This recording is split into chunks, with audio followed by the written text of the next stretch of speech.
Okay, and I'm going to ask, we're actually very lucky to have Mandy, who's Ruby's mum, Ruby Wiegold and Mandy, and old Judy, their grandmother, who was there back in that rather horrible day just a few months ago.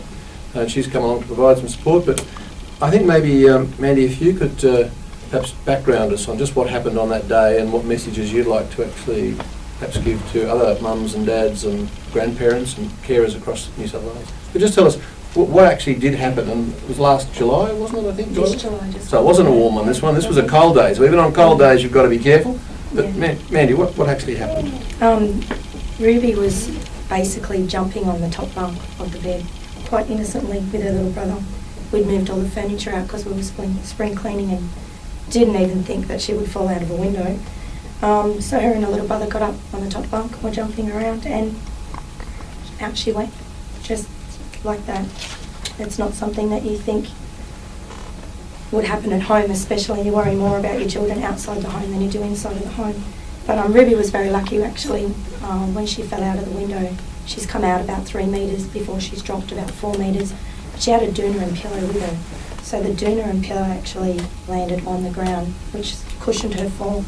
She got a bit of a bruise on her shoulder, a very, very small fracture on her skull, and a bit of a scrape on her knee. So she was one of the lucky ones. So she was very much one of the lucky ones. Yeah. And Mandy, I mean, you've had a chance to reflect on what went wrong that day. What advice would you give to other mums, dads and carers across the state about looking after their children? To be very aware. This is, I mean, as you can see on these, it's a big problem for children. You just don't think. You really need to have something on your windows because, I mean, you can't be there 24/7 when you're at home, when you think you're safe in your own home. I would really recommend anybody that has children in a second story, even third story, to have something on their windows, either security screens, some sort of locks, so the windows can't be opened by children. Because in my case, we'd actually closed the window, and my 4-year-old had reopened the window when Ruby actually fell. So yeah, I think that more people need to be aware of what's going on and how quick it happens. And as a parent, very much so, just how quick it happens. It's just in a blink of an eye, something tragic could happen. And Mandy, on your particular window, your little 4-year-old probably wouldn't have realised the danger because when he opened that window, there was fly screen. Yes, false sense of security with fly screen. So the message for parents who have fly screens is it is a false sense of security. Yeah. You need to do a lot more. And look, thank you very much, Mandy, and thank you, Ruby. Ruby's been up having a little cake with us this morning. She knows she's a very special girl, don't you, Ruby? Yeah. Yes, you do, yeah. She's very special. She's very pleased to see all those TV cameras here, so thank you for that. Dr. Danny Cass is, he's on the receiving end of all this. He is the paediatric surgeon out at Westmead. So he's the man who sees what can happen, and thankfully it didn't happen quite so badly in the case you just heard about. But Dr. Danny Cass, would you like to fill us in just on what you would like to say about what's gone on and what is going on, but also what the messages should be to parents and perhaps what we should do, and then we might open up to questions. Yes, I'd actually, welcome the microphone's okay for you. Just bend around. That's it, thank you. Is that okay? Yeah. That's all right. That's right. The story you heard from Mandy and her parents, I think, is very moving. As all citizens, we would expect a child to be safe in the sanctuary of their bedroom. So we're very disappointed that we hear stories such as this, where problems actually snuck up on us as a society as more people move into high-rise, and what should be a safe sanctuary can occasionally be a death trap. And we're moving very hard to try and fix this, and we welcome the joint efforts to do the first step in this. Unfortunately for me, as the Minister was saying, I've heard 100 such stories over the last 10 years. And some of them have been tragic. We've had 2 deaths actually admitted to the Children's Hospital at Westmead. We've had another child that's paralysed down one side. 40% get skull fractures of the serious admissions to hospital. So these are very serious injuries. Another one had damage to the arteries leading to the brain. So these are starting to represent some of our most significant injuries coming into the Children's Hospital. So while rare, we're very concerned about that. And so we would very much welcome, this is the first step, that a task force drew up that came to the Children's Hospital. Again, I'd like to thank, through the ministers, their staff. We set up a task force at the Children's Hospital where we got people from planning and from health and from the industry and from the councils to come together, and they helped us a lot as clinicians. They helped us collect extra information. For example, was the place rented or not? We never used to collect that. Exactly what the sill heights were.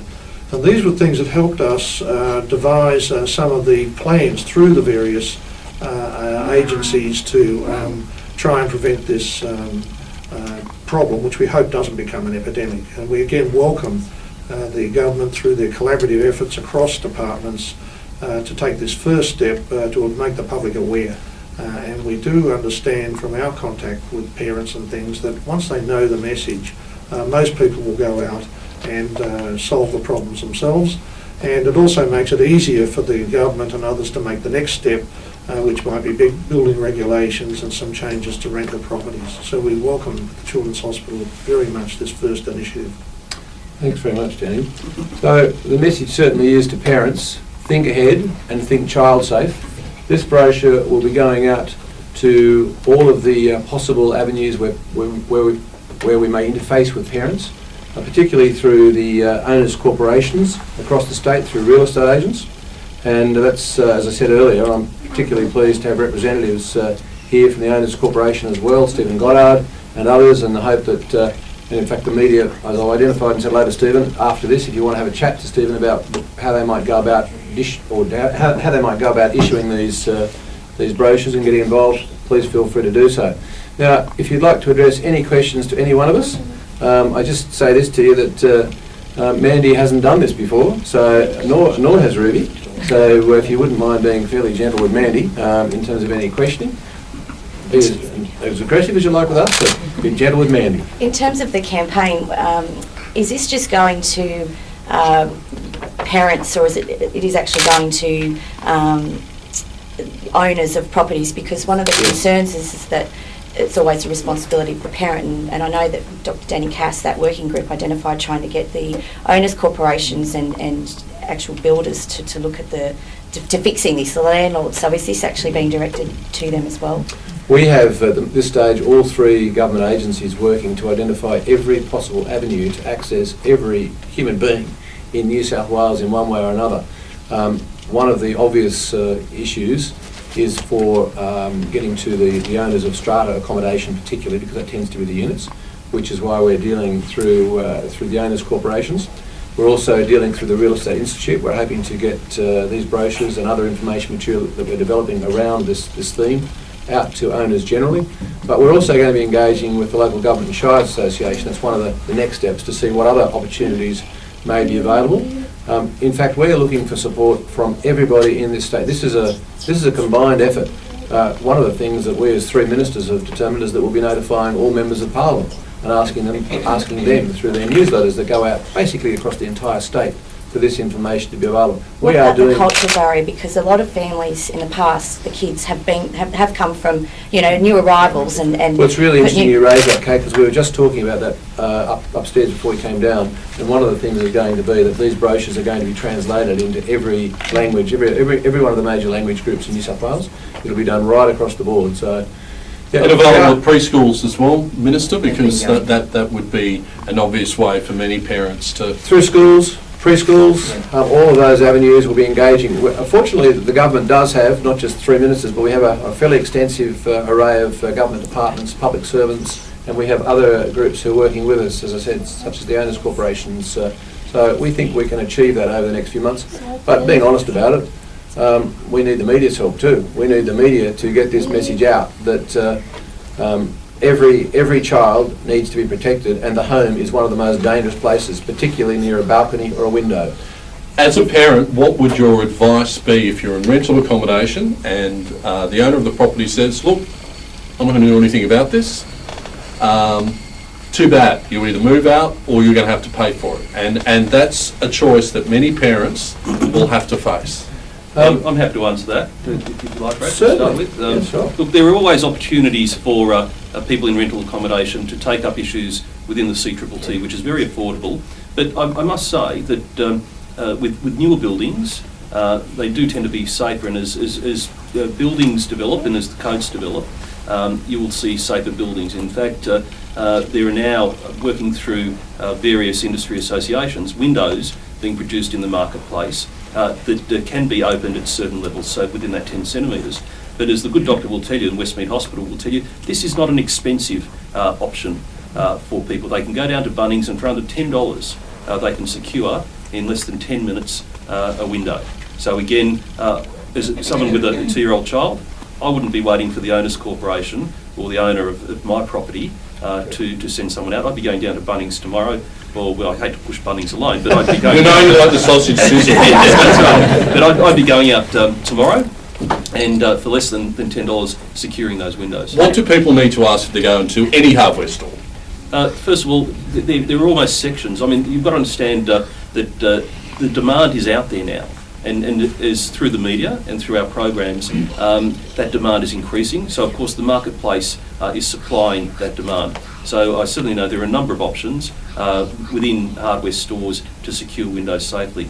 But again, fly screens are designed to stop flies, not 30 kilogram children. That's the end of the story there.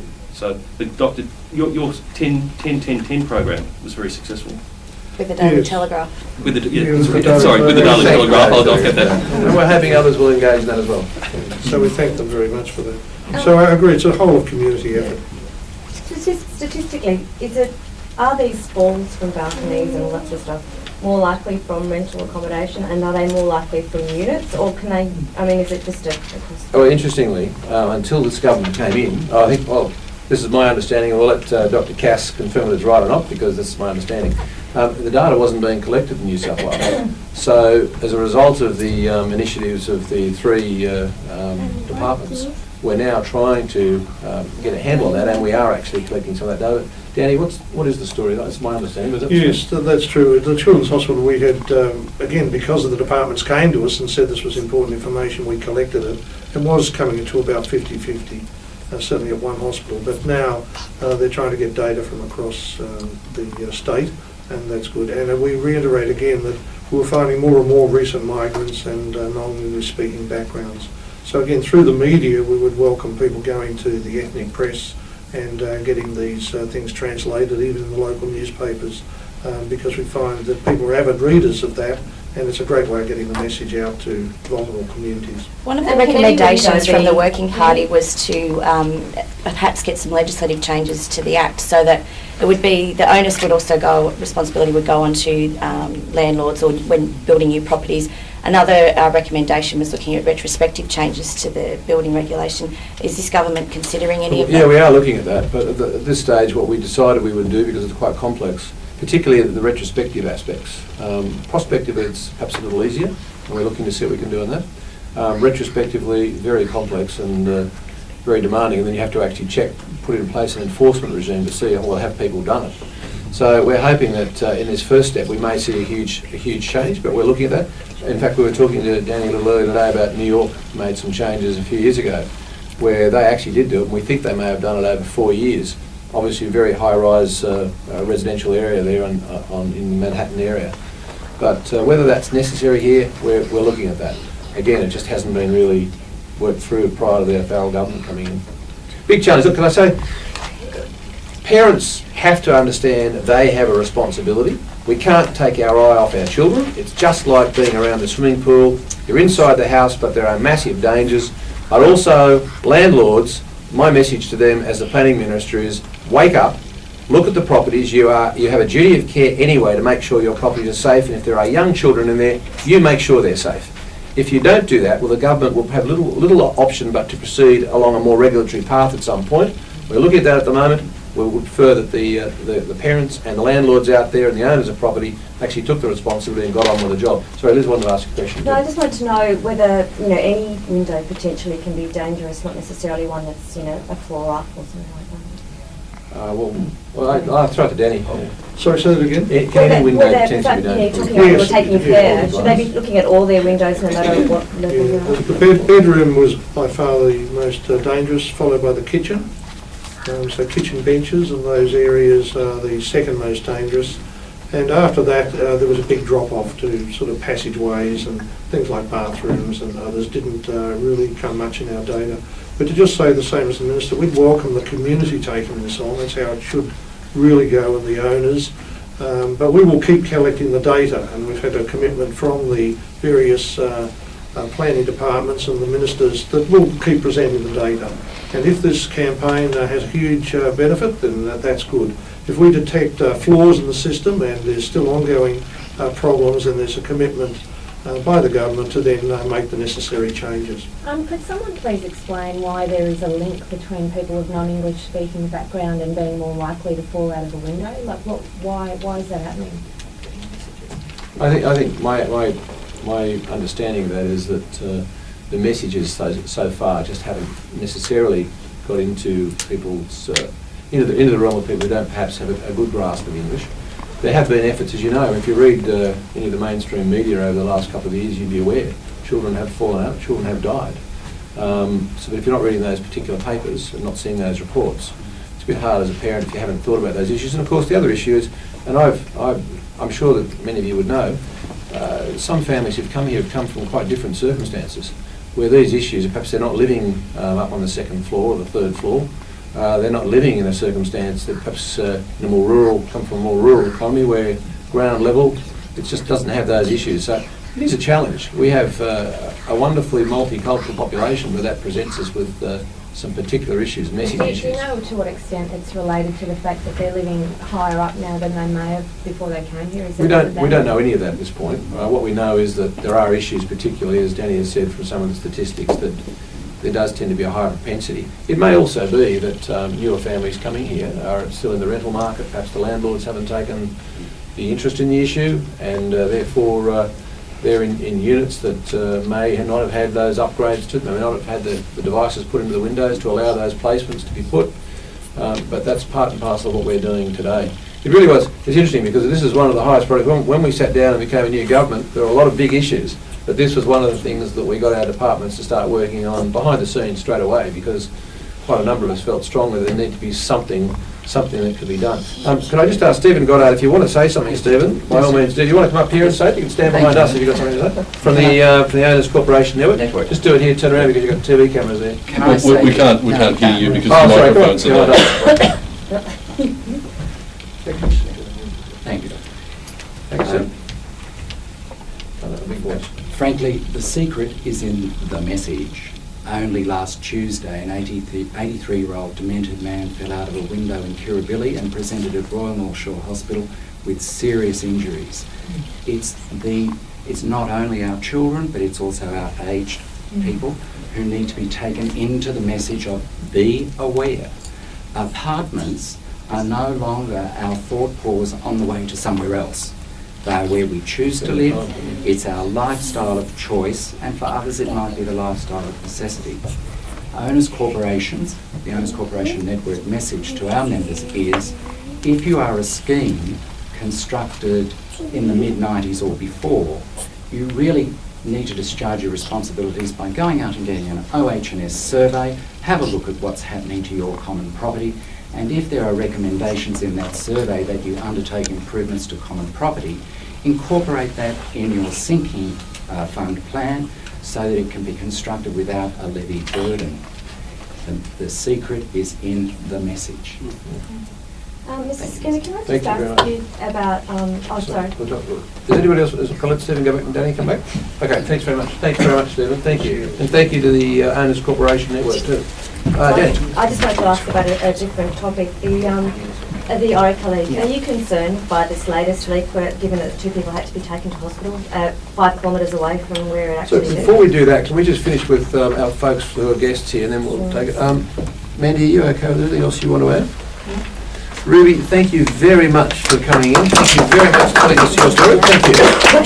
And Mandy and Ruby and Grandma Judy, if you want to duck off.